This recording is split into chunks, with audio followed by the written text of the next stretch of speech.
काढल बा मुन्ना चलब अपन रम्मा काढल बा मुन्ना होली है कहवा डाल दी जना लहंगा ला साट दी जना एने उन्हें भागत और कोरा में पकड़ ले होलिया में ये साली थई के रगड़ दे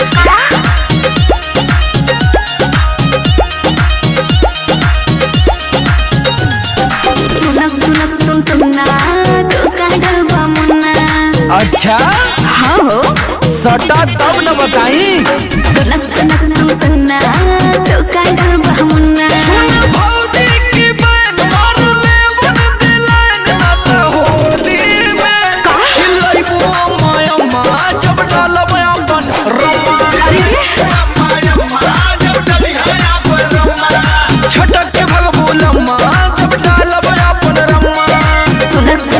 तुना जा तो काढल बा मुन्ना आवा बता देई अरे जा हटा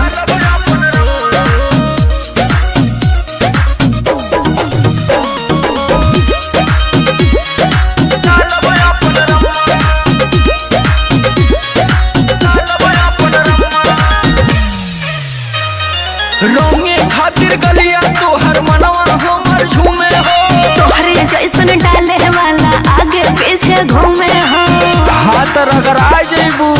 इतना दम नहीं क्यों रोंगे खातिर गलिया तोहर मनवा हमर झूमे हो तोहरे जैसन डाले वाला आगे पीछे घूमे हो भौजी की बहन ले तोहफा में जान ना तो होली में चिल्लाइबू माया मा जब डालब अपन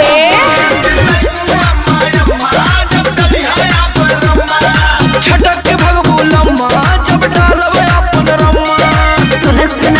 तुना जा तो काढल बा मुन्ना डालब की चिहुर जइबू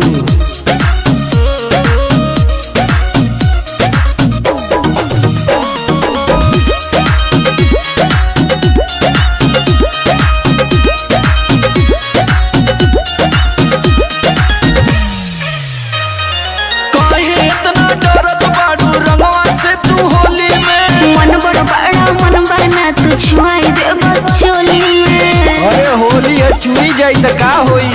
अच्छा काहे इतना डरत बाड़ू रंगवा से तू होली में मन बड़ा बड़ा मन बना तू छुआई दे बचोली में भौजी की बहन तू बना लेना फैन ना तो होली में चिल्लाइबू माया मा जब डालब अपन अरे